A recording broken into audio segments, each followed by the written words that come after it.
Welcome to Wine Soundtrack Australia. Listen to the passion with which producers narrate their winery and their world. In 30 ounces, discover their stories, personalities and passions. Hello friends and listeners of your Wine Soundtrack. My name is Priscilla Hennicum. I'm here with Glen Traves from Craigie, Knowe Vineyards. How are you today? Really well, thank you. Tell us, where are you located?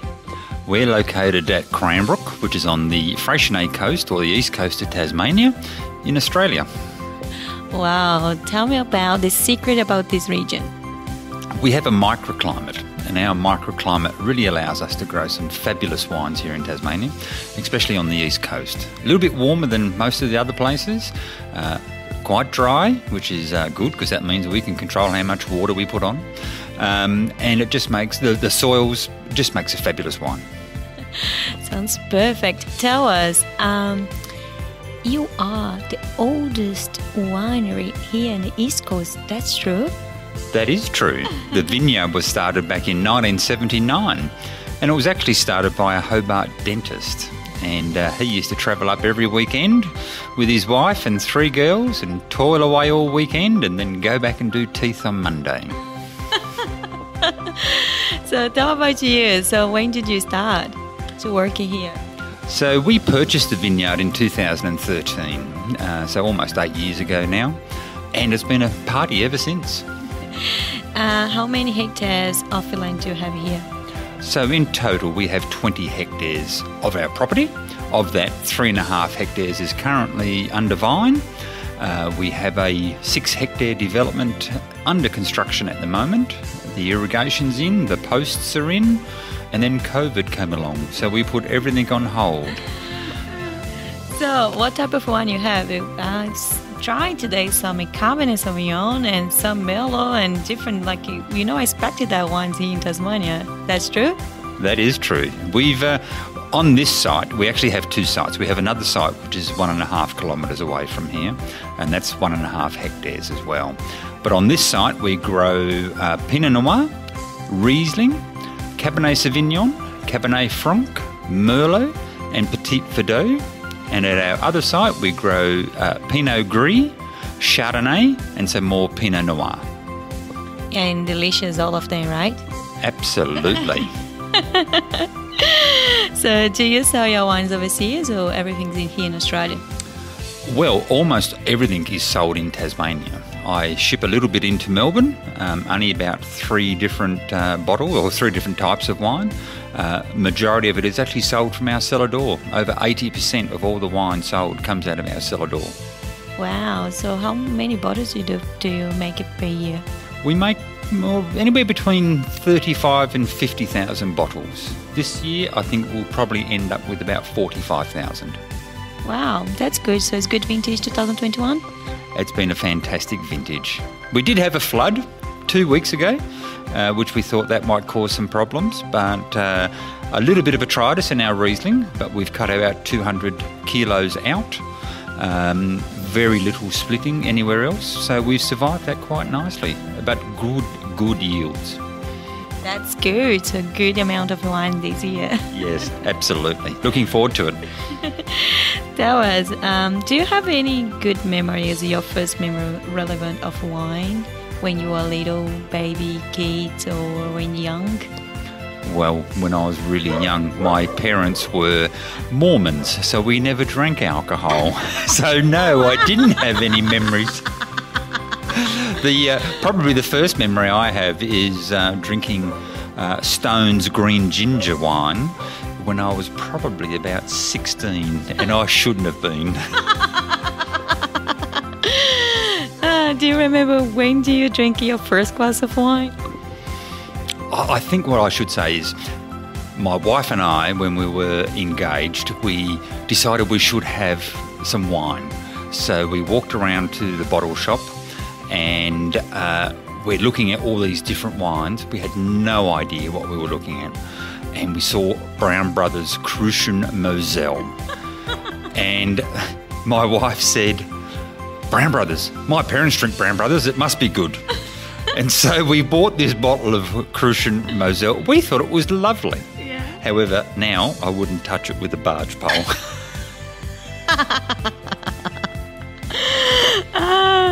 It's good story. So, do you believe in a perfect variety? Do you like any particular variety? Obviously, I like Cabernet Sauvignon, with a very close second being Shiraz. I'm very much a red wine drinker. Yeah. And then Pinot Noir? Look, our Pinots are really good. And it's amazing, you get used to your own region's wines. And so we went to Mornington Peninsula 2 years ago, and we drank their Pinots, and we thought, gee, they're not as good as the Tassie Pinots. But we didn't tell them that, though. That's good, that's good. If you're not, you'll be in trouble. Yes. So, are you a social person? Do you like a Facebook, Instagram? Do you have any preference between? I don't. I only have a personal account because I have to have that for a business account. So the only Facebook and Instagram that I really do is all for the business. But I prefer Instagram. If I had to choose one, I would take Instagram over Facebook any day of the week. Oh, that's good. How do you have a cellar? Do you have a proper cellar in your home? Like, do you have like a little collection of wines? It's a very little collection of wines. Have some 96 Hill of Grace, some 94 Grange, 93 Grange, quite a bit of St Honoré, some St Hallett Magnums, which are really old. A bit of old Craigie Knowe, only about 5 or 6 bottles left of the 2009 Cabernet. Used to have a very large cellar, but for some reason it disappeared. I'm still trying to work out where it went to. Evaporated. It must have. Just imagine if you have like a VIP person overseas drinking a wine, and in some very famous magazine you take a picture of that person and then put in their magazine. So do you have any person or any VIP or any famous would you like it to imagine that person will be drinking your wine? Without thinking about it, Robbie Williams. Oh, wow. For some reason? Oh, I like his music. I like his pizzazz. I think he would be just the perfect ambassador. Except I think he's off the grog.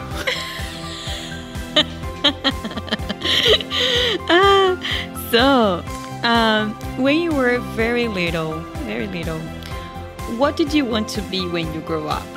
I wanted to be a policeman. Policeman? Yeah. How did you end up in the wine industry? Well, I wasn't accepted into the academy, so I've done a myriad of jobs. I've worked at a finance company. I've been a removalist. I worked for Woolworths in fruit and veg. I then went to head office at Woolworths and ran the liquor division. My wife owned a pharmacy, so I worked in the pharmacy for a while. Then I was the service manager at a Ford dealership here in Tasmania. We owned a rental business where we would rent TVs and washing machines out. And then we bought the Vineyard, thank God. And how did this passion started? How did the passion start? The passion really started when I was running the liquor stores for Woolworths here in Tasmania. Got on very well with quite a few suppliers, but one supplier, Peter Dodson, he was fantastic. He had a fabulous portfolio: Bollinger, Moet Hennessy, Tyrrell's, all sorts of lovely wines. And we would quite often go to his place for dinner or for lunch. We'd be down there at 11 o'clock and start drinking French champagne at 11 o'clock. And lunch would normally come out somewhere around about 3 or 4. And then we'd finish up about 9 o'clock, and it was a great night. And my wife, because we drank so much French champagne, when she tried another sparkling wine here in Australia, she goes, "Oh, I don't like that. I've had too much French."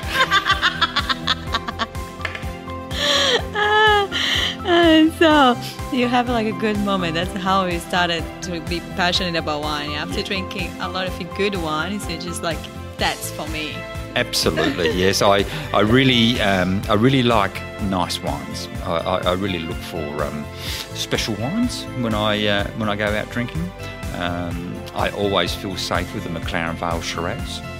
But yeah, it's got to be a nice one. Yeah, we don't drink cask wine. Definitely not. So, have you pair white wine with meat or red wine with fish? What do you think about these rules in the wine and the food? I think the rules are stupid. I think you should drink what you feel like drinking. There is no hard and fast rule that says you should drink white wine with fish or pork. I think pork's fabulous with Pinot. I just love it. I would drink red wine, 9 out of 10 times. So regardless of where I'm eating, I'm going to drink red. With your oysters? Fresh oyster from Tasmania?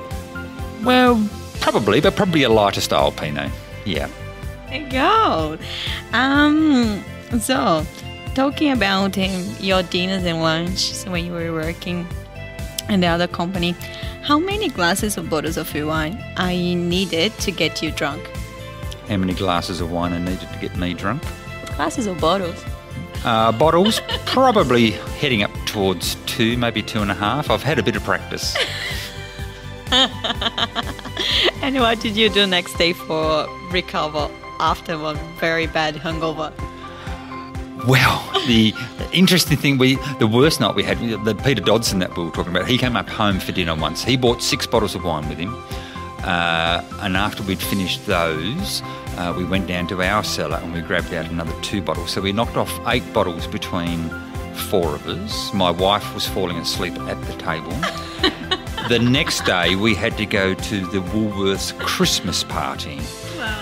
And we both wore sunglasses. She felt as crook as a dog.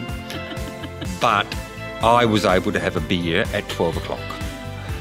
All good. All good. Absolutely. Next day, just some beer for change. Yeah, just needed a beer to freshen things up.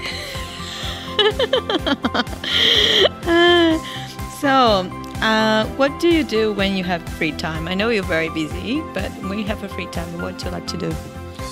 Well, the only free time I really get is at night. So I just sit back, watch Netflix, just relax. I try, even last night, it was 8:30 before I put my laptop down. I was just doing work all the time. So it's a 7-day-a-week business. Tomorrow I've got a day off. So I'm going to Hobart to collect all the supplies for the next week. That's your day off? That's my day off. and I'm starting at 6:30 in the morning. Oh my God, and in your day off? Yeah. That's not really day off, right? Well, I'm away from the vineyard and away from customers, so yes, it's a day off. So, do you have any sport in particular you like to practice? No, I don't practice any sports. No. Run in the vineyards? No, I don't. No. I walk a lot. Our vineyard is 15 kilometres of vines, and we would walk that between 8 and 10 times a year, and that's enough exercise for me. That's a good exercise, good sport. If you have to complete the sentence, a day without wine is like? I don't know. I don't think I can complete it. You can't? No. You have no idea what a day without wine is like? No, none at all. No at all? No. That's never happened? Never happened. Now, if the vintage is happening or the harvest is happening, it's actually happening now in Tasmania, yeah? So do you have any ritual you do very often when the vintage started or harvest started? Do you have anything you do every year before harvest your grapes? I think we pray that we have good weather and they come off nicely, but there is no ritual that we do. You pray very hard every day. Please just give me good grapes.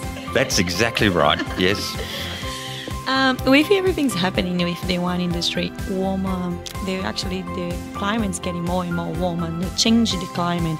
Do you think if people in the future will be drink different types of wines? Well, I've got a couple of thoughts. One is I look at the Hunter Valley and they're getting so hot now. I think we're going to see them move towards Mediterranean-style wines because, you know, when you get 8-9 days in a row that's 40 degrees Celsius or more, the vines just can't handle that. So I think we're going to see some Mediterranean-style wines happening up there. Down here, we know that every major wine producer in Australia has purchased land or vineyards in Tasmania, except for Pernod Ricard. So every other major winery does have vineyards down here, and Brown Brothers, for example, they have over 400 hectares of vines in Tasmania. I think we're going to see more of the cool climate Shiraz happening down here. The Pinot will continue strong. The thing I say to my customers, the only good thing about climate change is we can really start to ripen our grapes in Tasmania. Did you have a problem before, like for ripe grapes here? Certainly not in the time that we've had the vineyard. I understand the original owner, John, he certainly had some issues with ripening, but he also was only picking very small crops. He was picking like 12 tonnes of fruit in total, whereas we're picking now 28 tonnes off this vineyard. And there was certainly a lot of talk about green Cabernet, capsicum-style Cabernet. And I think that's happening still in the Tamar Valley. It's a little bit colder than us, a little bit wetter, so they struggle to ripen their Cabernet. But here on the East Coast, we don't have any problems with ripening it. So here is more warm, yeah, in the East Coast in Tasmania? Yes, it is, yep. Here and Campania, which is down near Richmond in Hobart, we're the two warmest areas in Tasmania for growing grapes. So that is why you find a lot of Cabernet around here and Shiraz? Yeah, and it's working really well. That's good. So do you have any winemaker area, wine region area would you like to explore and to visit? Have you visited a lot of overseas? And if you don't have it, do you have any France or Italy or any other countries you'd like to visit, to explore? I think I would like to go and have a look at France, at the Bordeaux region, given that we grow a Bordeaux-style Cabernet here. Italy would be interesting. Germany for Rieslings. They'd be the three countries. I've not visited anywhere overseas. Well, not great growing countries anyway. But they would be the three places I'd go to. Champagne, no?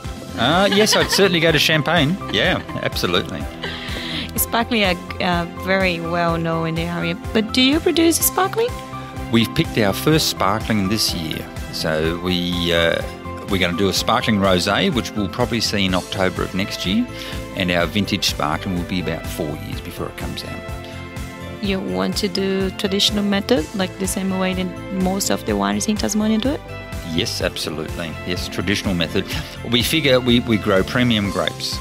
We make premium wine. Therefore, we have to use that traditional method. If we don't, just stick it in a tank, double ferment it, put a label on it that says fizz.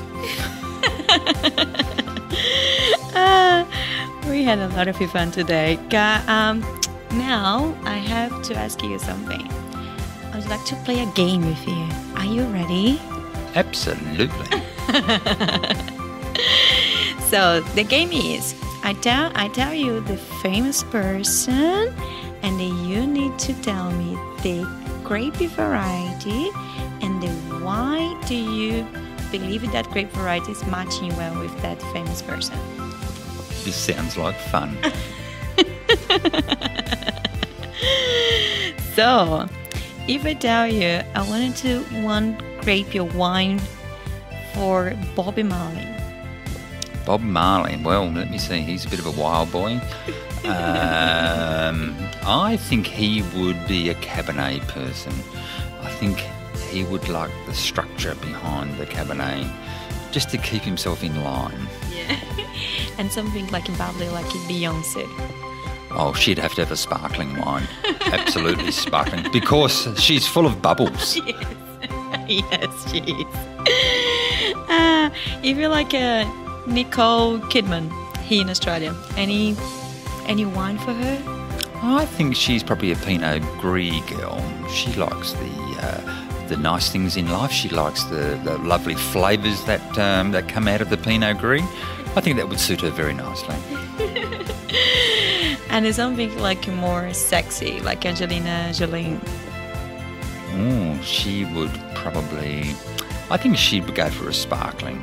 Yeah, I think she would be, the sparkling just sort of oozes oomph, doesn't it? Yes, it would work really well. We started with the comedians. Rowan Atkinson, like Mr. Bean. Rowan Atkinson, I think he'd like a deep-bodied Pinot Noir. Yeah, it would dance on his tongue. I think he would really like that style of that wine, yes. Deep Pinot Noir for him? Definitely. And if you're going to politicians, if I talk about Obama... he's a refined gentleman. I think he would probably go for a Shiraz. Yes. Shiraz for him? Yeah. Do you think he'll like it? I'm sure he would.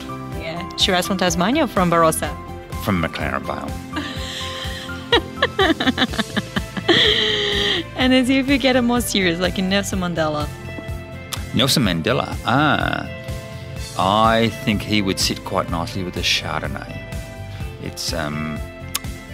what do we say it is? It's refined. It's very palatable. It's a great wine for somebody with such stature. Good. Finalize with some soccer. Do you know anything about soccer? Maradona? Well, he would just want something cheap. Why? Well, he had a real problem with drugs in his later stages of life. So I think if we could find a cask of, probably a cask of Fruity Lexia, would be just fantastic. That's good. So, did you enjoy your interview today? I've loved it. Can you come back tomorrow? We'll do it again. Give us a vote from 1 to 10. Oh, 10. 10? No, 11? All right, 11 and a half. Oh, that's good. Sounds better. So, tell us, thank you very much for today. And please, would you like to remind us how to reach in your cellar door here for the people who listen to us, and then your website for people can actually see your wines and if they want to ship in your wine. So just please, can you tell us? Sure. So our cellar door is located at 80 Glengala Road in Cranbrook, Tasmania.